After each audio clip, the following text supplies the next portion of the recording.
podcast is part of the Sports Social Podcast Network. Hello and welcome to 49 Unbeaten, the official ArsenalVavel podcast. I am once again joined by Ben and Dan, and we are here to talk about Arsenal's two newest arrivals. We're going to take a deeper look into Martin Ødegaard, who we obviously saw about 5 or 6 months or so of whilst he was on loan from Real Madrid, and our new goalkeeper slash backup goalkeeper, Aaron Ramsdale, who has spent time obviously at Bournemouth and Sheffield United. First of all, how do we feel about these signings? Ben, it's signings that we've sort of looked at positionally wise, that we need to create a midfielder. Ødegaard, obviously, we've seen, we know what he can bring, sort of shown that in small glimpses, looks quite good. We need a backup keeper. We've gone for Ramsdale. There were other options, maybe options fans wanted more. But, I mean, he's got Premier League experience. He's got England experience. He's been part of England camps. Two, I think, quite smart signings when you look at it in the grand scheme of things. Yes, certainly if you look for the longer term, I think they're pretty good signings. A lot of Arsenal fans are not particularly keen on the signing of Ramsdale. Yeah. Which I think is putting it mildly. I think as we get into later, he's a lot better than I think a lot of Arsenal fans give him credit for. Yeah. And when it comes to Ødegaard, I think most fans are disappointed because they were sort of tantalised with the name James Maddison. Yeah. But you know, if Maddison had never been an option, and Arsenal had got this deal done in mid-June, end of June, I don't think there'd have been any complaints at £29 million or whatever it is. I think they're both pretty. I think time will show that they're both pretty good bits of business, even if right now certainly Ramsdale's fee looks a bit inflated. Yeah, again, I think with Ramsdale, it's the English tax. I think he's Sheffield United's first choice keeper. He's been there for a season, looked quite good. Obviously got relegated with them, but I don't think that was his fault. I think obviously you saw with their most recent result, losing 4-0 to West Brom, that maybe that defence maybe hindered some fans' perspective of him. Obviously got called up to England. You've got to be a good enough keeper to be called up to that England squad. There's some level of good keeper in him, I think, with the right coaching in the right environment and spending a good amount of time at a club, a season at Sheffield United. I don't think maybe was enough for him to develop into the keeper that he possibly could be. Dan, are you pleased with the signings? It's taken us, I think, our spend of 129 million this season. That's more than Man City. That's more than Manchester United. That's more than Chelsea, who have all spent. I think two of them spent 100 million plus on a player. Man United obviously spent 75 million on Sancho. They spent money on Varane. I think that takes him above 100 million. Is that are those deals good enough? I think specifically Ødegaard and Ramsdale.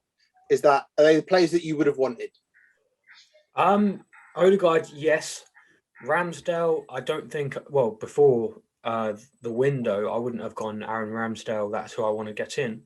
But now, obviously, with the signings, you look at them. Obviously, going to support them and back them. I'm a big fan of Ødegaard. I think he's a top quality player. I am a little bit disappointed to see some fans not getting sharing the same kind of levels of excitement. Ødegaard, I think he got injured right just towards the end of his time at Arsenal, and that did, I think, hinder probably a lot of fans' views on him. But I am, very happy to see Ødegaard back and on a permanent. And you look back to some of his big moments, big goal against Olympiacos, big goal against Tottenham, that performance against West Ham. I know the rest of the team can't really say the same thing, but he was superb in that game. But I'm really excited by the signing of Ødegaard, only 22. And there was a tweet that I don't know if you guys saw that Sam Dean put out the other day saying about how when you think about it, we're selling Joe Willock for £25 million or thereabouts.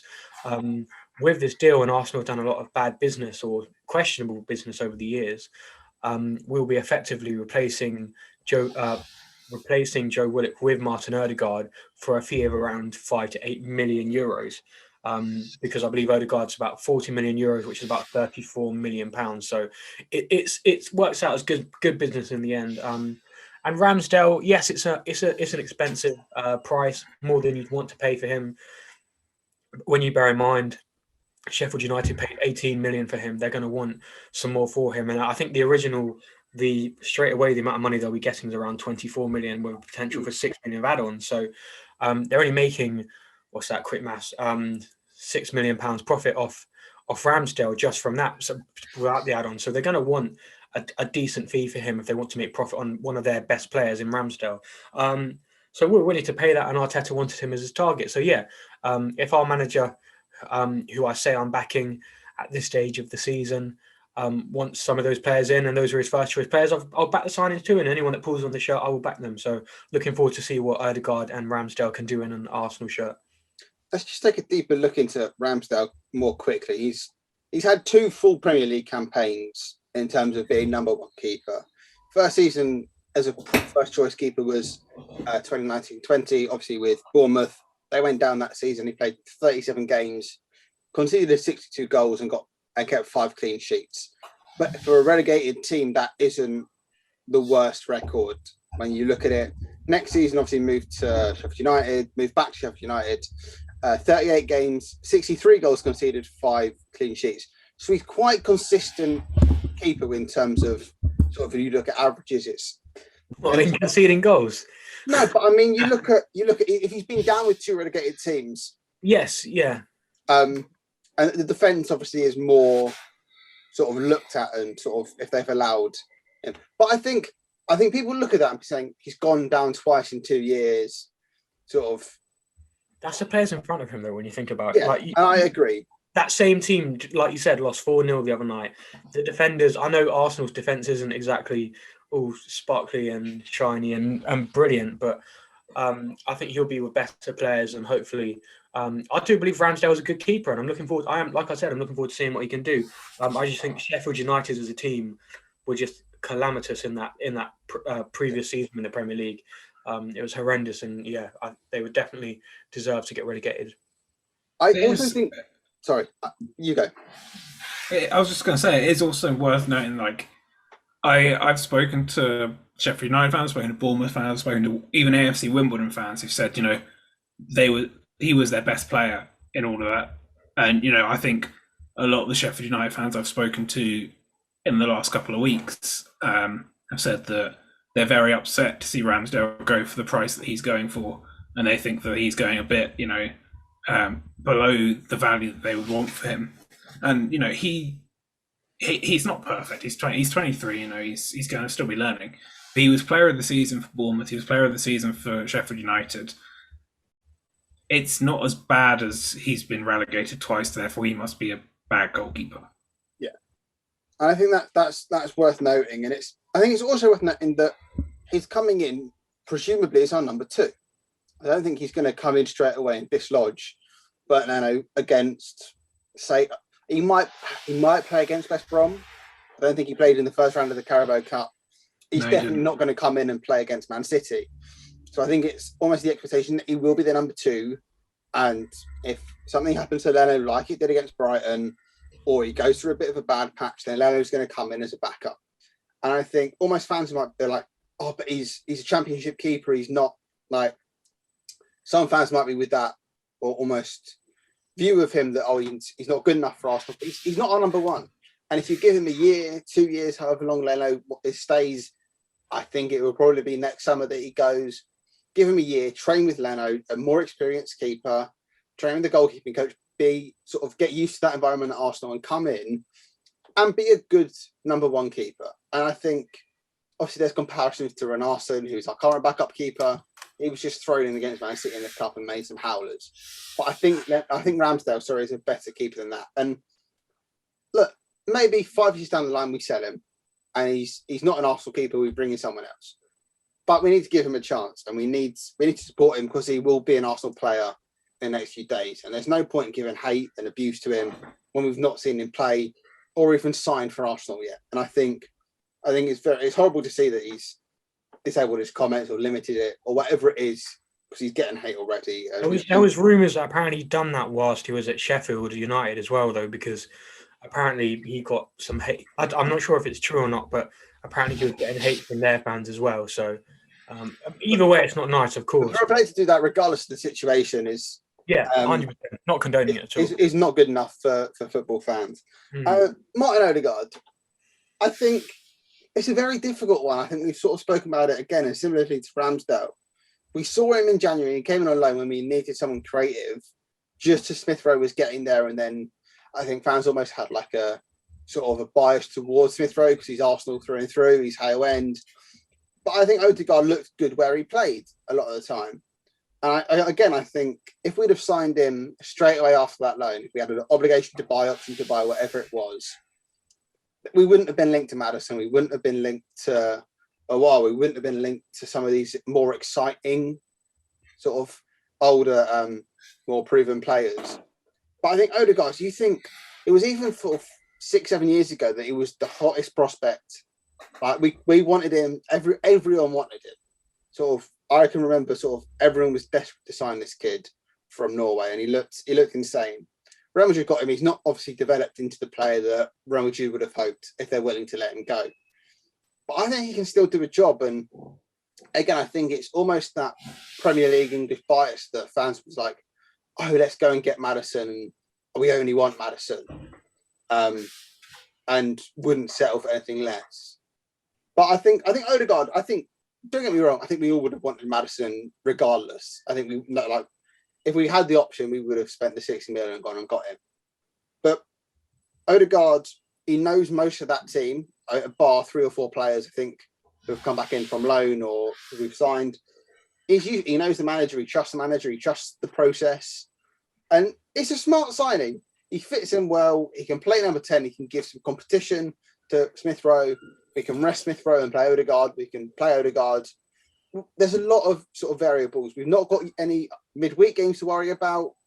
It's a good signing. If we can get him for 30 million, if he can impress in this team, he can only go up. He can only go up with the age years. Or am I too hopeful on this one? Are we? No.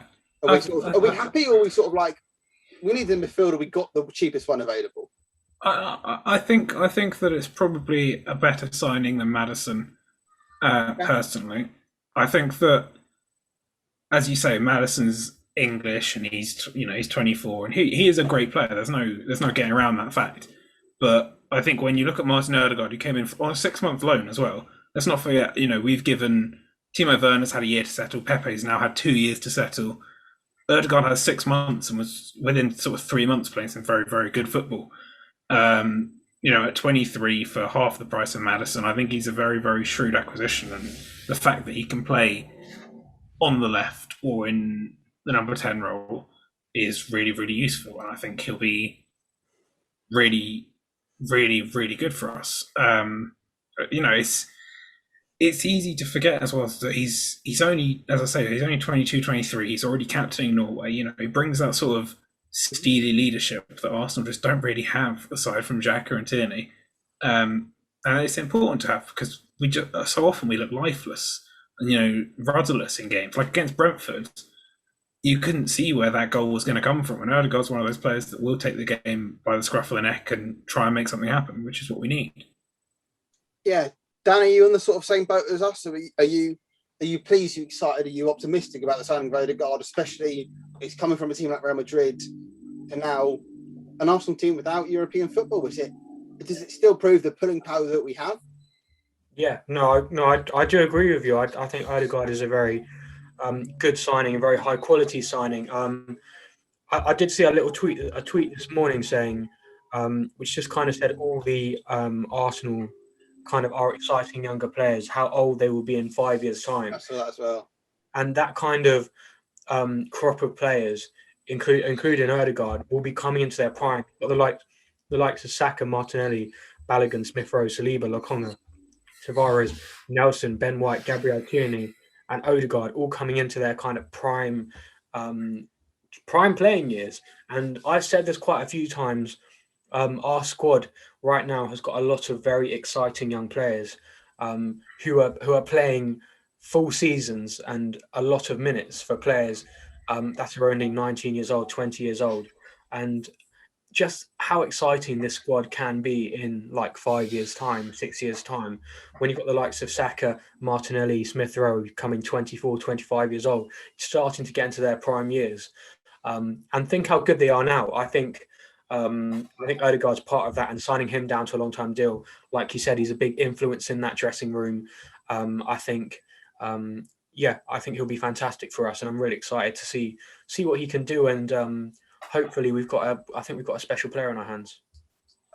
For me, is he a starter for you? Does he come into that game Yes. against West Brom in the Cup or City and he starts? I don't know about the cup game against West. Well, potentially if that's like his first game, he comes into play. But I think he should be, and he will be, one of the first names on the team sheet. I think Arteta really rates him, and I think it's exciting as well. Him and Smith Rowe battle it out. I think you're more likely to see Smith Rowe go on the left and Ødegaard play in the 10. Like that, I believe that's what we played in the North London derby at home last season. But I'm really excited to see them two battle it out. Obviously, Smith Rowe's been awarded the 10 shirt. Arsenal have put their faith in him, rewarded him with a new long-term contract, and now we're signing someone else as well who's highly rated that will do that too. So I'm really excited to see them two battle it out and see how good they can get and how much they can improve our team. I would be shocked, I think, if he doesn't play against Man City. Yeah. Like if he's fit and if he's ready to go, just because of the way that he presses and he knows how to coordinate the press. There's a really good video on Arsenal's official YouTube about the West Ham game where they mic him up and he's the one leading the press and telling people where to go. So I against someone like City, I would fully expect him to be playing in that game, and I would think that for that specific game, he probably drops Pepe out and play with Saka, Ødegaard, and Smith Rowe behind a striker, whether that be Pepe at striker or if Lacazette's still here or if got a new striker by then or whatever. That's what I was going to ask. Who drops out of that sort of midfield attacking three, sort of behind the striker now? Because there's a lot of competition, and you almost they're all so young. Apart from Pepe, who's that little bit older. Don't forget Willian, of course. But I mean, if you look at that sort of core, and you've got, for me, Martinelli, Saka, Smith Rowe, Ødegaard now all can play most positions across that front four almost. Yeah. Who drops out? Because Pepe, we spent 72 million on. I think he's still our record signing. Yeah. It's not to drop him out would be difficult, and sort of with the price tag on him, and I think that will last for his Arsenal career. You don't really want to drop out Saka and Smith Rowe, 19 and 20 or 2020, 19 and 20, 2021, however old they are, because that almost might hinder their progress and drop their confidence. You don't want to sign someone like Ødegaard and have him warming the bench. Is there a risk of almost just overloading that just because we need to? I don't think so. I think that's healthy competition. You've got to mention Aubameyang as well. He's on that left-hand side most of the time. But no, I think it's healthy competition to have in those areas, as long as we clear out as long as we clear out Willian, someone who doesn't fit the long-term. I don't mean to say it like that. I mean, as long as he doesn't fit the long-term mold of the club, and we can't have him getting minutes. You've got Reece Nelson as well that can play in there. I'd much rather Reece Nelson plays minutes than Willian, because he fits the long-term mold of the club. He's someone that can play for us in the future. Willian in the next couple of years, we're listening to offers for him already. I think we just need to. I think it's a healthy amount of people. I think Martinelli is someone that isn't in that immediate first kind of names on the team sheet. I think Martinelli is brilliant off the bench, and this season I think that will be his role off the bench as an impact player. But I think Saka, you can't not start Saka, and then I think you play Ødegaard, and then it's one of Pepe or Smith Rowe that Arteta goes for. And yeah, I think it will be interesting to see what combinations he goes with. But I'm excited. I think it's something we need, and it will push everyone to try and improve themselves and push each other, and then we'll have it can only do wonders and do well for the team. So I think it's a healthy environment to have. It is, and we sort of now look at other players that we've signed. Ben White improves our defence. He comes in alongside Gabriel, Murray, Holding, that group. I hope Silly becomes back into that next season. Personally, I'm a bit disappointed that we let Mavropanos go. I thought he was really good when he was on loan last season, but there's so many players there that someone had to give. Disappointed that Medley went. I thought those 2 spells he had in Scotland and back in England, I thought he could be something at Arsenal. But again, we've signed loads of players in that position. A few had to go. Ben White improves us. Lokonga needed a midfielder. Might be a bit young for what we wanted immediately, but looks calm, collected, confident. Tavares, we spoke about in our other video, but he looks like he could be some healthy competition or backup if Tierney is struggling with fitness. There's a lot to be excited about. Departure-wise, we've not really seen anything big. Xhaka was the one that we were expecting.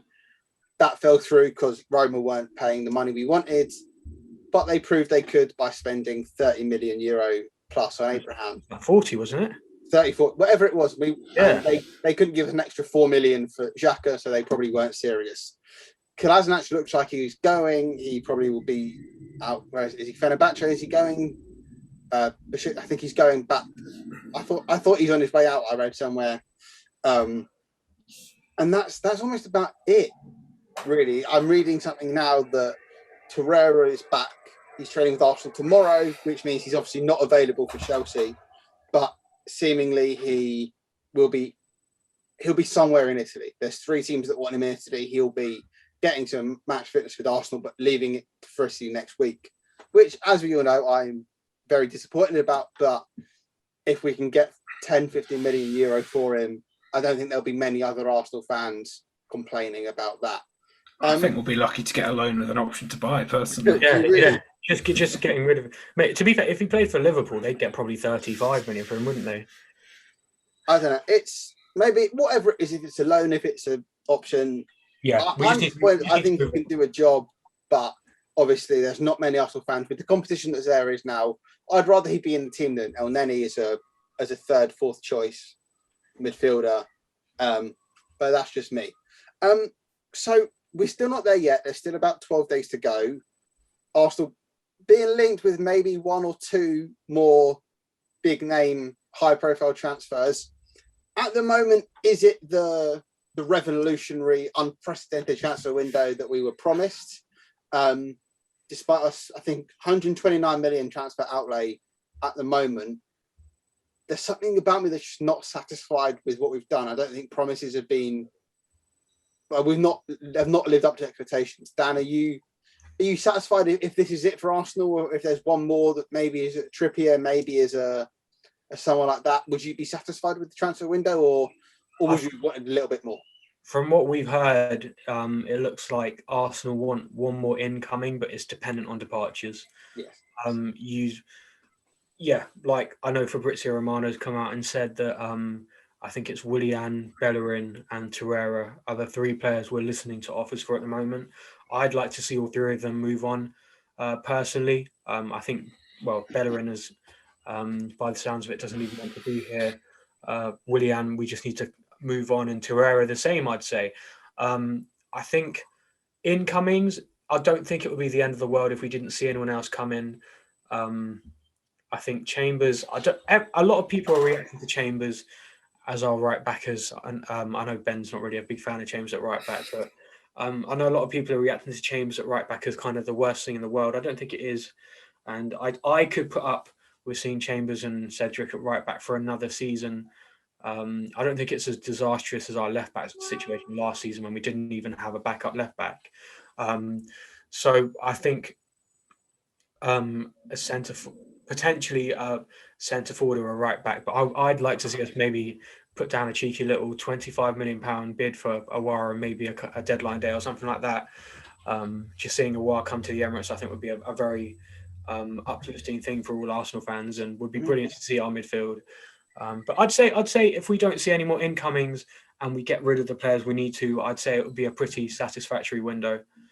But yeah, we spent the most in the Premier League so far, haven't we? So yeah, I mean, and more to come potentially. Ben, are you satisfied? Sort of big money move for obviously Ben White, and led to believe Ødegaard and Ramsdale will be our 3 biggest signings. Maybe if someone else comes in, that will top it. Sale of Joe Willock is the one that stands out.